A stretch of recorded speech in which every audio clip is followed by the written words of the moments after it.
noches, queridos hermanos. Seguimos nuestro estudio del libro de San Juan, capítulo 17. Estaremos meditando esta noche.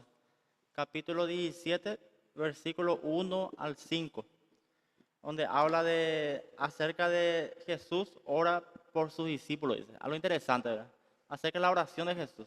Vamos a estar meditando los primeros 5 versículos del capítulo 18. Entonces, para dar una introducción, dice en cuanto a nuestro tema. Dice, el ejemplo supremo de oración en la Escritura viene de la vida del Señor Jesucristo.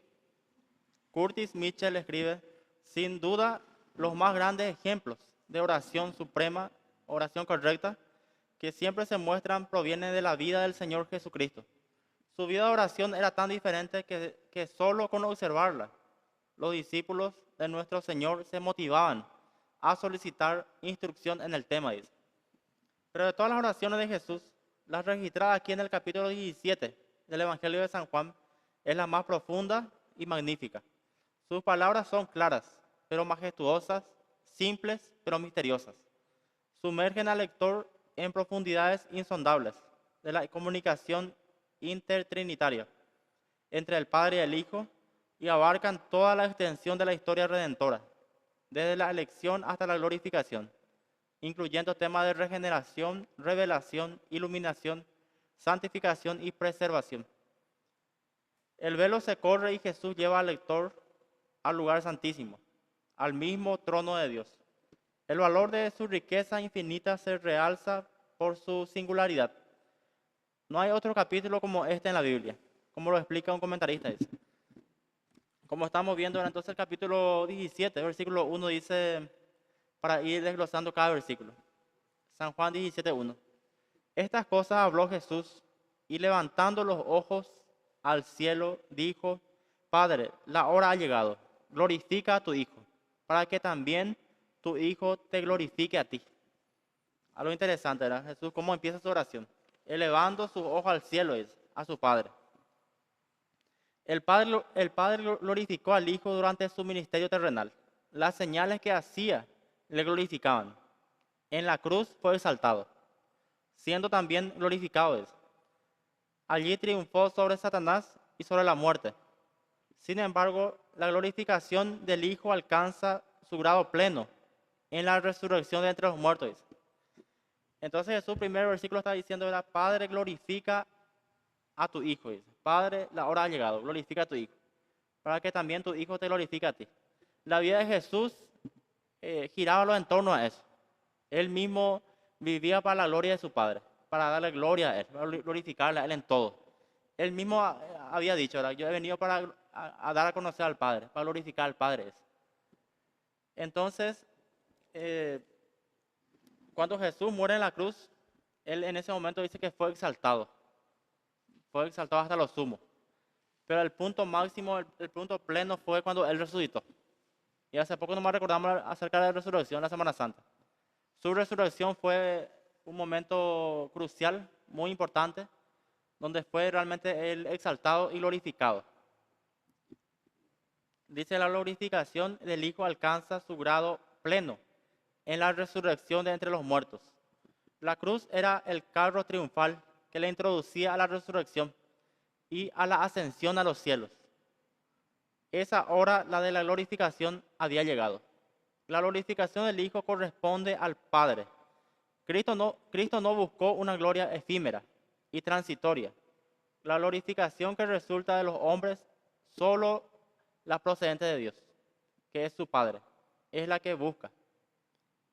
Por eso dice a los suyos, durante la cena pascual, luego de la salida de Judas, ahora es glorificado el Hijo del Hombre, y Dios es glorificado en Él. Si Dios es glorificado en Él, Dios también le glorificará en sí mismo, y enseguida le glorificará. Está hablando de algo muy interesante de Jesús. Está hablando de que Él busca más agradarle al Padre que a los hombres. Él buscaba más la aprobación de su Padre, que Dios le glorifique y le exalte. Porque Él sabía que el Padre podía hacer eso, que dependía de Él eso, exaltarle y glorificarle. Y así pasó, ¿verdad? Él fue obediente hasta la muerte, como dice Filipenses, y muerte de cruz. Él cumplió la ley, se sometió a la ley, fue obediente, en todo fue tentado, pero no pecó, dice. Él en todo quería agradar al Padre, hacer la voluntad de su Padre, hacer lo que tenía que hacer, su propósito. Murió en la cruz y fue exaltado. Y al resucitar fue glorificado, dice. Por eso dice el versículo 1, decía, glorifica a tu Hijo, para que también tu Hijo te glorifique a ti, dice. Jesús mismo siempre hablaba acerca de su Padre, acerca del reino de los cielos, que el Padre promete, ¿verdad? Aquellos que lo obedecen, aquellos que creen en Él. Jesús varias veces vemos en San Juan también que está diciendo solamente crees, al que cree todo es posible. Habla también de los que creen en su nombre, en su palabra. Aquellos van a ser los que van a ser exaltados por Dios, glorificados por Él. Por esa razón Jesús glorificaba a su Padre. La glorificación que pide es la que descansa en el revestimiento de gloria que su humanidad recibirá luego de la resurrección. Es una gloria con sentido objetivo, al recibir el nombre que es sobre todo nombre. Eso habla Filipenses 2:9, ¿verdad? Que él recibió un nombre que es sobre todo nombre. Habla de eso, ¿verdad? Que Dios Padre mío le dice, le exaltó hasta lo sumo, y a partir de ahí él se hizo Señor de señores, Rey de reyes. Y habla también, ¿verdad?, que es nombre sobre todo nombre, y que toda rodilla se doblará ante él. Pero este sentido objetivo se hace subjetivo, viéndose en el exterior, para que todos reconozcan su gloria divina. Podemos leer Filipenses 2:9. No sé si alguien puede leer, si el que encuentre. Sin duda, el reconocimiento de este estado es el reconocimiento de la fe.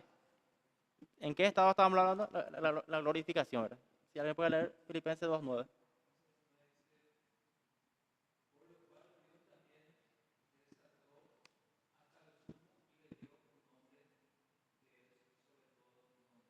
Sí, así es. Dios mismo le exaltó hasta lo sumo y le dio un nombre que es sobre todo nombre. Habla de la glorificación, de la exaltación y la glorificación de Cristo, que el Padre le da.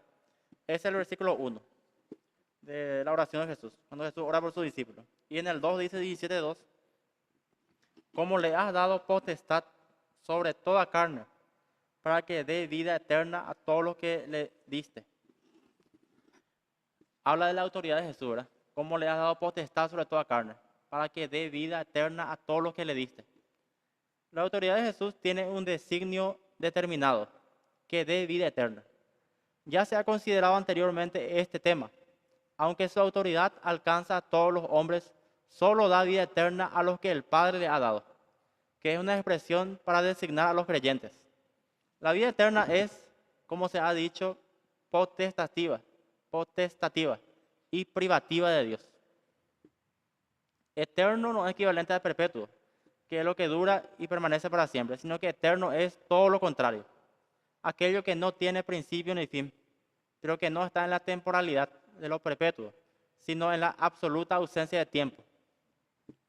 Entonces, algo interesante era cómo le ha dado toda potestad sobre toda carne, para que dé vida eterna a todo lo que le diste. Jesús también habló acerca de eso, ¿verdad? El que cree en mí tiene vida eterna, decía Jesús. Pero el que rehúsa creer en mí, la ira de Dios está sobre él, dice. Ya ha sido condenado, dice. Jesús hablaba claramente acerca de aquellos que van a creer en él, los creyentes. Y a eso se le aplica la vida eterna, el que cree en Jesús, el que reconoce su falta, su necesidad de un Salvador y su pecaminosidad, el que reconoce eso. Por eso dice, para que dé vida eterna a todos los que le diste. Jesús podía dar vida eterna, él sí podía dar vida eterna, porque era Dios. Tenía esa autoridad, esa potestad. En una parte también dice, la última parte de Mateo creo que decía que Jesús dice, toda potestad me he dado en el cielo y en la tierra, dice. Él sabía que tenía esa autoridad y esa autoridad él también sabía que venía del Padre. Que toda autoridad en la tierra es designada por el Padre. Y Jesús sabía que su Padre le dio esa autoridad. En este caso, de dar vida eterna a todos los que le diste. Aquellos que se van a acercar, que van a confiar en Jesús. Solamente el Padre sabe eso. Nuestra tarea hoy día es predicarle a toda criatura, como dice la Gran Comisión. Ir y hacer discípulos a todas las naciones, a toda criatura. De eso solamente Dios sabe quiénes van a creer. No es nuestro trabajo eso. Convencerle. El Espíritu Santo es el que convence de pecado. Nuestro trabajo es predicar, llevar la palabra, hablar la verdad. Y Dios se encarga ahora de que esas personas se acerquen para que tengan vida eterna en Cristo. Entonces tiene autoridad Jesús para dar vida eterna. Y esta vida eterna también dice que es un eterno, es un presente continuo, dice. A esta eternidad se refirió Jesús cuando dijo, antes que Abraham fuese, yo soy. Eso hablaba en San Juan 8:58, ¿verdad? Jesús decía, antes que Abraham fuese, yo soy. San Juan 8:58. El don de la vida eterna viene a ser posible al hombre, temporal y limitado, cuya mayor dimensión de tiempo es la perpetuidad, por medio de la unión vital con Jesús. Entonces, Jesús mismo decía, ¿verdad?, que hablaba de la eternidad. Cuando dice, antes que Abraham fuese, yo soy. Está hablando, era antes de la creación. Él ya estaba, él siempre fue. Él no tiene principio ni fin. Dice, estando unido a Cristo en quien está la vida. Esta es comunicada al creyente por procedencia, es decir, la vida que disfruta procede de la vida eterna que el Hijo de Dios tiene en sí mismo. No se trata de la divinización del que cree, pero sí de la participación en la naturaleza divina, consecuencia de la vinculación con Cristo, que introduce a Dios en la intimidad del hombre por la inmanencia divina en el salvo, e introduce al hombre en la presencia de Dios, puesto que el salvo está en él sentado en lugares celestiales. Efesios 2:6. Efesios 2 también habla mucho acerca de esto, ¿verdad? Que estamos ya sentados en los lugares celestiales con el Padre, cuando estamos dentro de su voluntad, cuando somos salvos, somos elegidos, somos sus hijos, tenemos esa vida eterna. Por eso dice, para que dé vida eterna a todos los que le diste. Versículo 3, San Juan 17. Sigue Jesús orando y dice el 3, y esta es la vida eterna, que te conozcan a ti, el único Dios verdadero, y a Jesucristo, a quien has enviado. Es importante la referencia al Padre, a quien llama aquí el único Dios verdadero. No significa que solo la primera persona sea Dios verdadero, sino que cada uno de las tres son el único Dios verdadero, puesto que subsisten en eterna vinculación en el ser divino. Es necesario recordar que el Señor dijo que Él y el Padre son uno. Eso decía en San Juan 10:30, ¿verdad? Yo y el Padre somos uno, dice. Entonces acá también está diciendo, ¿verdad? Hace referencia al Padre, como siempre habla de su Padre. Hace referencia en el versículo 3, cuando dice, esta es la vida eterna, que te conozcan a ti, el único Dios verdadero. También dice, por esa razón Jesús no habla de la única persona que es Dios verdadero, sino del Padre, el único Dios verdadero, lo que no incluye ni al Hijo ni al Espíritu. Jesús desea un pueblo vinculado entre sí y vinculado con Dios en el ámbito de la vida eterna, en la que las perfecciones comunicables de la naturaleza divina se manifestarían en cada uno de ellos, y tanto colectiva como individualmente glorificarían a Dios en la tierra. Entonces, por eso dice al único Dios verdadero y a Jesucristo a quien has enviado. La primera característica que Cristo quiere para la iglesia es la de un pueblo unido por una misma vida, la vida eterna. Y algo tan interesante, ¿verdad? ¿Cuál es la vida eterna realmente? Dice que te conozcan a ti. Habla del conocimiento que tenemos que tener de quién es Dios. Y nosotros estudiamos en teología acerca de eso, ¿verdad? Habíamos empezado a estudiar teología de Dios, ¿verdad? Dios propiamente dicho. Habíamos empezado a estudiar sobre esos atributos comunicables, los incomunicables, todo eso, pero nunca le llegamos a conocer todo a Dios. Una parte le conocemos a través de su palabra. Pero es importante conocerle, cada día aprender más de Él. Por eso dice que te conozcan a ti, el único Dios verdadero. ¿A quién se refiere? A ese Dios creador del cielo y la tierra, ¿verdad? El único Dios verdadero. Y también dice, y a Jesucristo, a quien has enviado. Una parte también del libro de San Juan, Jesús decía, ¿verdad?, que así como honran al Padre, tienen que honrar al Hijo, dice. Porque el Padre es el que envió al Hijo. Y si uno honra al Hijo, también honra al Padre. Tienen que honrarle a Jesús, ellos. Los discípulos, las personas, ¿verdad?, tienen que honrarlo.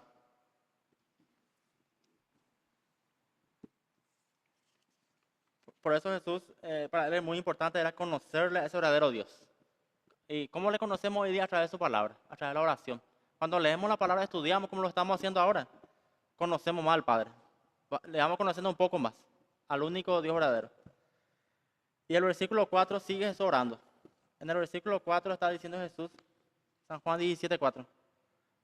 Yo te he glorificado en la tierra. He acabado la obra que me diste que hiciese.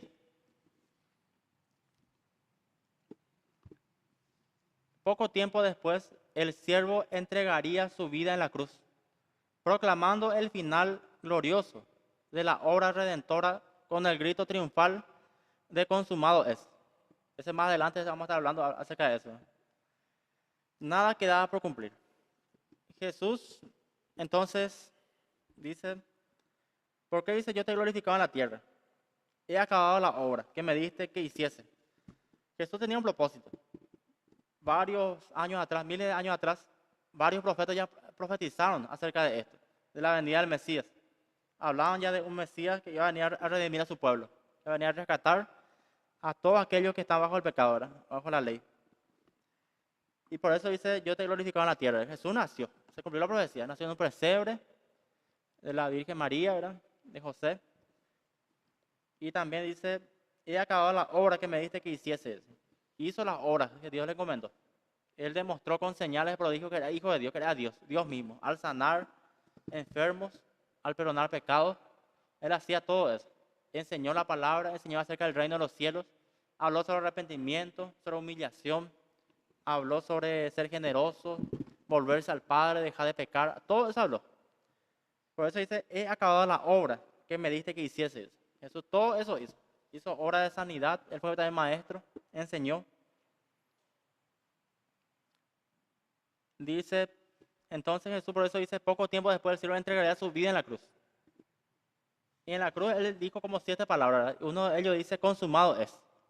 ¿Qué significa consumado es? Está todo pagado, es suficiente. Lo que yo hice es suficiente. Es más que necesario, es más que perfecto. Y lo hice una vez y para siempre. Consumado es. Ya la deuda estaba saldada con el Padre. Nada quedaba por cumplir. Nada podía añadirse. La obra de Jesús es perfecta. No se puede añadir buenas obras o nuestra colaboración. Jesús hizo todo por nosotros. Él pagó esa deuda. El resultado de la obra era ya definido y eterno. Todo ello tenía como propósito la gloria de Dios. A simple vista, el propósito principal era el soteriológico. Soteriología se refiere a la salvación, ¿verdad? Parecía que era solamente para la salvación. Era el soteriológico, salvando al hombre, pero no puede desligarse que la salvación del pecador es una operación divina, que tributa gloria y honor a Dios. Entonces, por una parte sí es cierto, ¿verdad? La obra en la cruz también era para la salvación, pero también es para la gloria a Dios, para darle honor a Dios, para hacer justicia. Porque Dios mismo de tiempos antiguos, Él mismo ya dictaminó ya de que todo aquel que pecare morirá, dice. El hombre que pecare morirá. Tenía que haber una paga del pecado, que es la muerte. Y todo el que pecara, el que peca, tiene que morir. Y se cumplió, ese Jesús tuvo que morir por eso. Se hizo justicia ahí. Y se le dio gloria y honra a Dios. También dice, la glorificación del Padre tenía lugar en la tierra, donde se ofrecía el sacrificio expiatorio por el pecado del mundo. La gloria suprema de Dios consistirá en que, porque por una sola ofrenda hizo perfectos para siempre a los santificados. Hebreos 10:14. Si alguien puede leer eso. Algo interesante, ¿verdad? Lo que dice Hebreos 10:14. Habla de esa sola ofrenda, esa única ofrenda. Hebreos 10:14.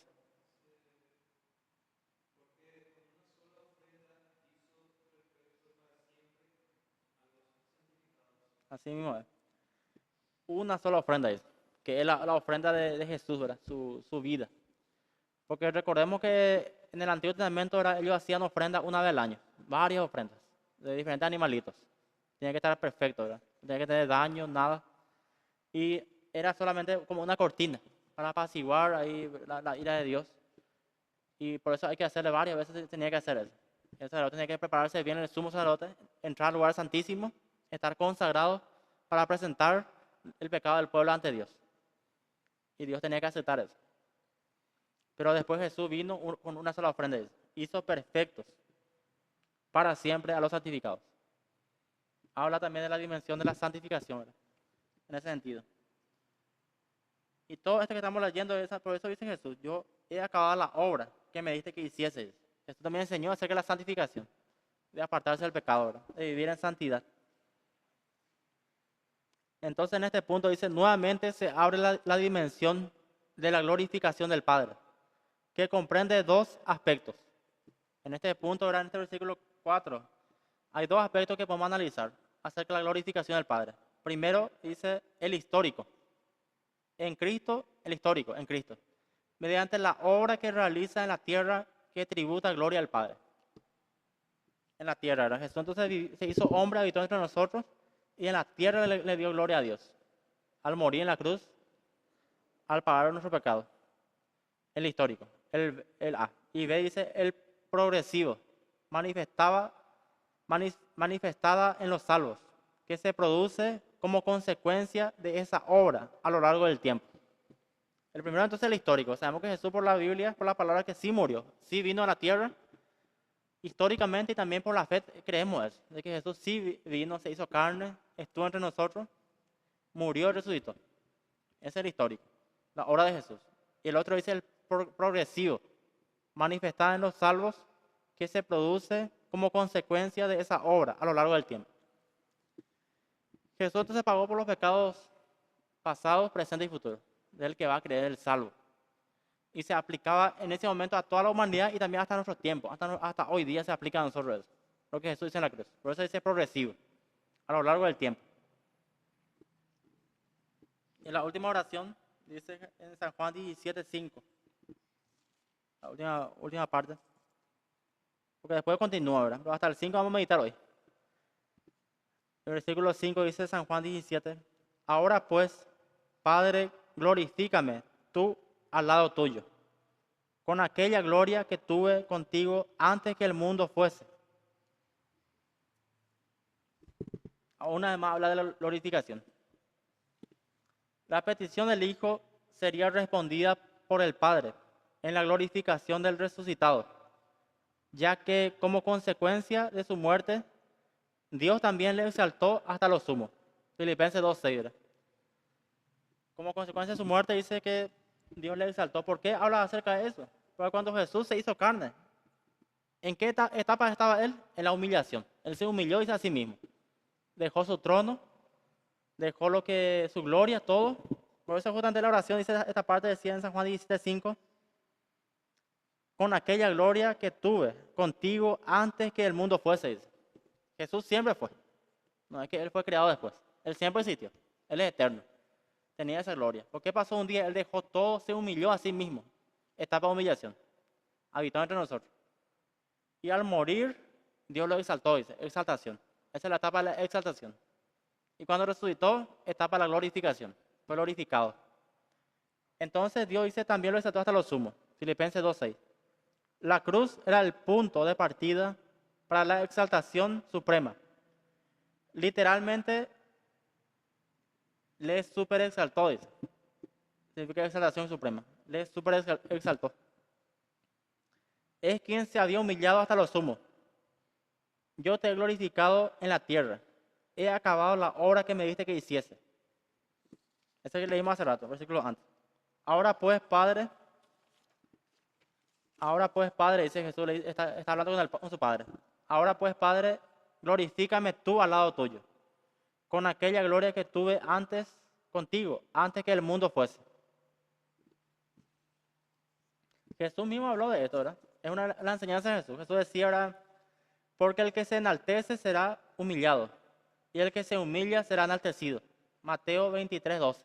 Jesús enseñó eso a sus discípulos, acerca de aquellas personas que se humillan, que son humildes, que no son orgullosos, no son soberbios, altaneros, ¿verdad? El que se enaltece será humillado, y el que se humilla será enaltecido. La exaltación después de la humillación es concordante con la enseñanza bíblica en general. La enseñanza bíblica en general habla de eso, de ser humildes. Contrario a lo que el mundo enseña. ¿Qué enseña el mundo? que uno tiene que ser orgulloso, tiene que mostrarse fuerte todo el tiempo, tiene que saber siempre todas las respuestas. Ese el mundo enseña. Pero cuando leemos la Biblia, ¿qué nos enseña la Biblia? Ser humildes, reconocer, dejarse enseñar, preguntar si uno no sabe. Y el mundo nos enseña eso, enseña a ser orgulloso. Y por eso dice acá que la enseñanza bíblica en general es primero viene la humillación y después la exaltación. Después la humillación. A causa del padecimiento de muerte, el Señor fue exaltado hasta lo sumo. Ese habla de Hebreos 2:9. En hebreo habla también acerca de eso. Jesús que padeció, Él padeció por nosotros, pasó muchas cosas. A causa del padecimiento de muerte del Señor, el Señor fue exaltado hasta lo sumo. La exaltación de Jesucristo supera cualquier otra, ya que no solo fue promovido a la gloria, como lo serán los creyentes, sino que el mediador traspasó los cielos. Hebreos 4:14. Traspasó los cielos. Se refiere a su ascensión. Jesús al resucitar dice que después ascendió a los cielos. Y mucha gente lo vio. Había testigos oculares. Se apareció primero, dice, a Cefas, a Pedro. Después a algunos de sus discípulos. Después a 500 personas. Después a todos sus discípulos se le apareció. Ellos le vieron. Jesús ascendió a los cielos. Traspasó los cielos, dice. Hebreos 4:14. Y ellos le observaron a Jesús ascender a los cielos. Mucha gente le vio ascender. Este Salvador resucitado fue hecho más sublime que los cielos.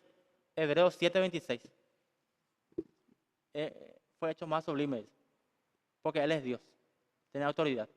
Y es más que los ángeles también. Jesús mismo es más que los ángeles. Esto habla de Hebreos, ¿verdad?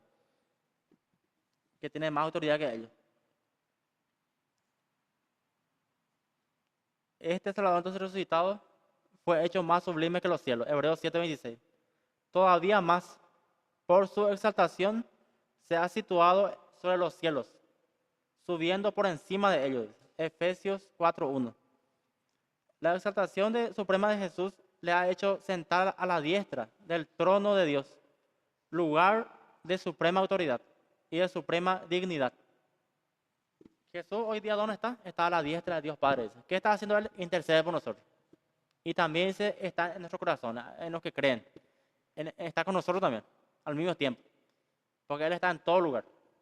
Está en nuestro corazón, en los que creen, los que son sus hijos. Jesús está con nosotros. Pero también continuamente Él está intercediendo por nosotros. Está a la diestra del trono de Dios. ¿Qué significa eso? Un lugar de autoridad. Dice el lugar de suprema autoridad y de suprema dignidad. A la diestra de Dios, su mano derecha. Él intercede por nosotros. Y también dice que Él es un abogado justo. Es como un abogado que intercede por nuestra causa, por los que somos sus hijos. Está orando por nosotros, nos está ayudando, fortaleciendo. Y envía a su Espíritu Santo para que nos consuele, esté con nosotros. Jesús todo eso hace por nosotros. Hasta hoy día. Dice, aquel que se había manifestado como un hombre entre los hombres, siervo en lugar del Señor, es entronizado como Rey de Reyes y Señor de Señores. Sobre toda autoridad, ahora y por siempre, dice. Efesios 1:20-22. Primero dice que Él vino a ser siervo, él servía. Él mismo decía también, yo he venido para servir y no ser servido, dice. Él servía, demostraba esa humildad. Se hizo siervo en lugar del Señor, dice. Pero después, ¿qué pasó? Al ser entronizado, al ser exaltado, ya es hecho Rey de Reyes y Señor de Señores. Sobre toda autoridad, ahora y por siempre, dice. Es algo eterno. Su reino no tiene fin, dice también la profecía, decía. Tendrá un reino que no tiene fin. Y hasta hoy día Él reina, el gobierno. No hay otra autoridad suprema más que Jesús, ¿verdad? Por esa razón en Filipenses una parte decía ahora que toda lengua confesará que Jesús es el Señor y toda rodilla se doblará ante Él. Los que están en los cielos, en la tierra y debajo de la tierra. Dice. Todo ojo le verá. Todos van a reconocer que Él es Señor, que Él reina. Cuando Él venga segunda vez. Hoy día Él está permitiendo muchas cosas, permite, porque está de acuerdo a su voluntad. Él sabe por qué hace las cosas, ¿verdad? Tenemos que seguir confiando en Él. Estamos aún en un mundo caído, pecaminoso, donde mucha gente no reconoce eso, no quiere reconocer la autoridad de Jesús, su divinidad y que Jesús está vivo, ¿verdad? Está delante del Padre. y que Él es Señor de señores. Pero llegará un día, cuando Jesús venga segunda vez, donde todo ojo le verá. Y aquellas personas que tanto criticaban, se burlaban, se van a arrodillar delante de Él, van a reconocer que es cierto lo que se decía de Él, que es cierto lo que decía su palabra de Él. Entonces, esta enseñanza ahora nos trae esperanza, consuelo, de que Jesús realmente cumplió su misión, Él fue glorificado, fue exaltado, y que hasta hoy día intercede por nosotros. Está delante del Padre, está al lado del Padre, a su mano derecha. Entonces, esa es la enseñanza de esta noche, de la primera parte de la oración de Jesús, que cuando Jesús ora por sus discípulos, le está dando un consuelo a sus discípulos, porque sabía que llegaba su hora, su momento, de Jesús dejarle físicamente. Pero Jesús le estaba consolando a sus discípulos diciéndoles que ellos no están solos, que Él va a estar con ellos siempre a través de su Espíritu Santo y que ellos también van a cumplir la misión, como Jesús cumplió. Porque hay esperanza para los que creen. Amén. Entonces esa es la enseñanza de esta noche. Hasta el versículo 5 meditamos. Entonces seguimos próxima semana. Que Dios les bendiga. Buenas noches.